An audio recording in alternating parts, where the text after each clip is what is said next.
Cockroach जनता पार्टीच्या अभिजित दिपकेला भर आंदोलनामध्ये मारहाण करण्यात आली आणि ही मारहाण कोणी केली त्याबद्दल अतिशय खळबळजनक माहिती समोर येत आहे। आपल्याला सर्वांनाच माहिती आहे अभिजित दिपके आणि कॉक्रोच पार्टीचं आंदोलन कशासाठी आहे। शिक्षण मंत्री धर्मेंद्र प्रधान यांच्या राजीनाम्यासाठी अभिजित दिपके आणि कॉक्रोच सदस्य देशभरामध्ये वेगवेगळ्या शहरांमध्ये आंदोलन करत आहे। या आंदोलनाची सुरुवात झाली होती दिल्लीतील जंतर मंतरवरून। त्यानंतर अभिजित छत्रपती संभाजीनगरमध्ये आल्यानंतर त्याने अधिकृत घोषणा करून सांगितलं होतं आता भारतातील मोठ्या मोठ्या शहरांमध्ये कॉक्रोच पार्टीचं आंदोलन होईल। याच दरम्यान अभिजितचं जयपूरमध्ये आंदोलन होतं। त्यावेळेस अभिजित दिपकेला मारहाण करण्यात आली।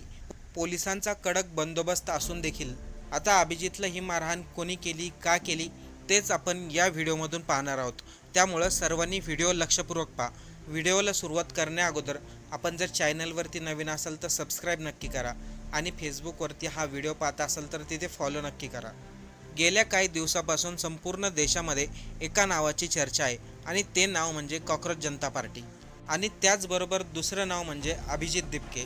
काही दिवसापूर्वीच अभिजित दिपकेने कॉक्रोच पार्टीच्या नव्या राजकीय व्यासपीठाची घोषणा केली आणि विशेष म्हणजे देशभरातील सर्व तरुणांनी अभिजित दिपकेच्या घोषणेला मोठा प्रतिसाद दिला। नीटचे पेपर लीक होणं, शिक्षण व्यवस्थेमध्ये भ्रष्टाचार, अनेक विद्यार्थ्यांनी आपलं जीवन संपवलं आणि याला सर्व कारणीभूत आहे ते म्हणजे भारतातील शिक्षण व्यवस्था। त्यामुळे कॉक्रोच जनता पार्टीचे सदस्य आणि अभिजित दिपके यांनी एक मागणी ठेवली, शिक्षण मंत्री धर्मेंद्र प्रधान यांनी राजीनामा द्यावा। आपल्याला सर्वांनाच माहिती आहे कॉक्रोच पार्टीचं पहिलं आंदोलन दिल्लीमध्ये 6 जूनला झालं, जंतर मंतरवरती झालं। त्यामध्ये अनेक सेलिब्रिटींनी हजेरी लावली होती, तसेच सामाजिक कार्यकर्ता यांनी देखील हजेरी लावली होती। दिल्लीनंतर दुसरं आंदोलन पुण्यामध्ये झालं, नंतर बेंगलोरमध्ये झालं, अमृतसरमध्ये झालं, पंजाबमध्ये झालं। कॉक्रोच पार्टीचं पुढचं आंदोलन होतं राजस्थानची राजधानी जयपूरमध्ये। आता सर्वांनी लक्ष देऊन ऐका या ठिकाणी नेमकं काय घडलं होतं। 15 जून म्हणजे सोमवारी जयपूरमधील शहीद स्मारक या ठिकाणी कॉक्रोच पार्टीचं आंदोलन होतं। सोशल मीडियाच्या माध्यमातून अभिजित दिपकेने देशभरातील सर्व कॉक्रोच सदस्यांना या आंदोलनामध्ये सहभागी होण्यासाठी आवाहन केलं होतं। दुपारी 3 वाजल्यापासून शहीद स्मारक या ठिकाणी तरुणांची गर्दी वाढायला सुरुवात झाली। विविध वयोगटामधील तरुण, विद्यार्थी आणि समर्थक आंदोलनस्थळी पोहोचले होते। ज्या ठिकाणी कॉक्रोच पार्टीचं आंदोलन होतं त्याच्या मुख्य गेटवरती कॉक्रोचचं मोठं चित्र काढण्यात आलं होतं।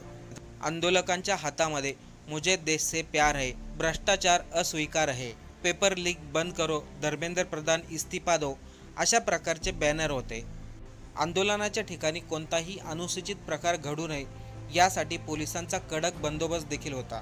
मात्र आंदोलन सुरू होण्यापूर्वीच तणावाची ठिणगी पडली होती। जयपूर येथे आंदोलन चालू असताना 4:15च्या आसपास घोषणा सुरू असताना तरुणांचे 2 गट आपापसात भिडले। काही काळ आंदोलनामध्ये गोंधळ निर्माण झाला। पोलिसांनी लगेचच हस्तक्षेप केला।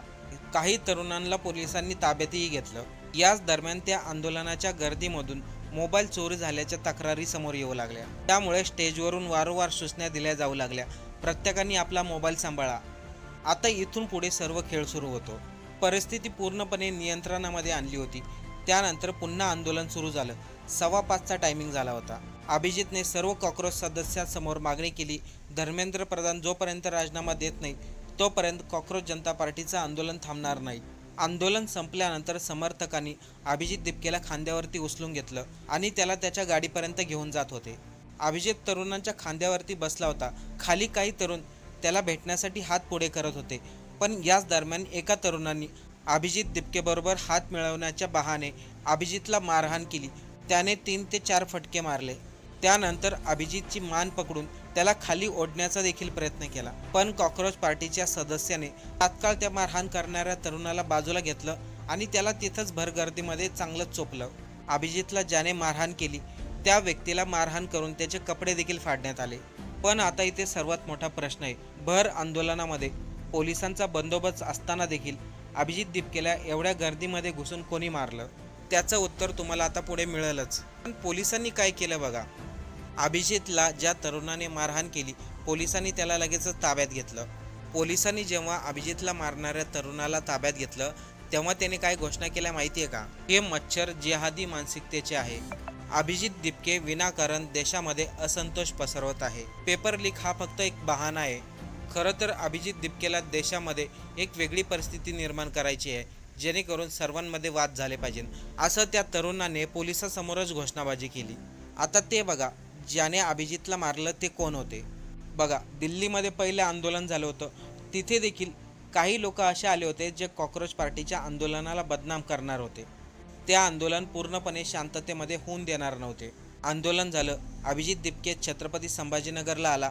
त्यानंतर महाराष्ट्र राज्याचे मुख्यमंत्री फडणवीस म्हणाले, कॉक्रोच जनता पार्टी ही देशाच्या विरोधामध्ये काम करत आहे, देशामध्ये अराजकता पसरवण्याचं काम करत आहे. कॉक्रोच पार्टी संविधानाच्या विरोधामध्ये काम करत आहे आणि त्यांच्या लोकांनी त्यांचं समर्थन देखील केलं. पण अभिजित दिपकेला जयपूरच्या आंदोलनामध्ये जी मारहाण झाली, याच्यावरती सामाजिक कार्यकर्ता अंजली दमानिया म्हणतात, अभिजितवरती जो हल्ला झाला, अभिजितला जी मारहाण झाली, याच्या पाठीमागचा सूत्रधार म्हणजे भाजपच आहे. भाजपच्या सांगण्यावरूनच अभिजितला जयपूरच्या आंदोलनामध्ये मारहाण झाली, असं अंजली दमानिया यांचं स्पष्ट म्हणणं आहे.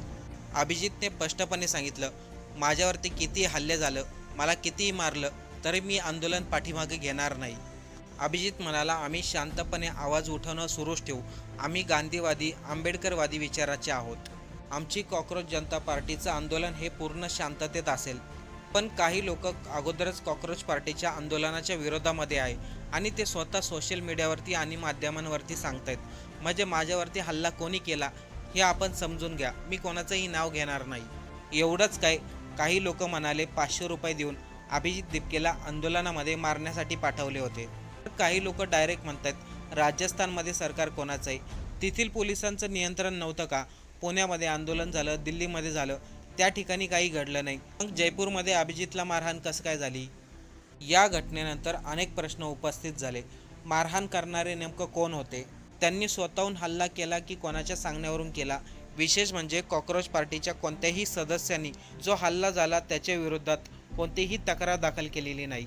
अभिजितचं म्हणणं आहे, आपण इथं भांडण करण्यासाठी आलो नाही, आपण शांततेमध्ये न्याय मागण्यासाठी आलो आहोत. काही पत्रकारांनी अभिजितवरती जो हल्ला झाला त्याचा निषेध व्यक्त केलाय. संविधानाने प्रत्येकाला आंदोलन करण्याचा अधिकार दिलाय, त्यामुळे तुम्ही कोणाचा निषेध करू शकतात, पण आंदोलन थांबवण्यासाठी अशा प्रकारची हिंसा करू शकत नाही. आता दिल्लीमध्ये 20 तारखेला मोठं आंदोलन होणार आहे आणि हे आंदोलन एका दिवसात संपणार नाही. जोपर्यंत शिक्षण मंत्री धर्मेंद्र प्रधान हे राजीनामा देत नाहीत, तोपर्यंत आंदोलन चालणार आहे. या संपूर्ण घटनेबद्दल तुम्हाला काय वाटतंय? अभिजित दिपके यांच्यावरती झालेला हल्ला हा लोकशाहीवरती हल्ला आहे का, की यामागे काही वेगळं कारण असू शकतं? आत्ता जे काय घडलंय, अभिजितवरती जो काय हल्ला झालाय आणि दिल्लीमध्ये 20 तारखेला जे काही आंदोलन होणार आहे, त्याबद्दल आपलं काय मत आहे, कमेंट करून नक्की सांगा.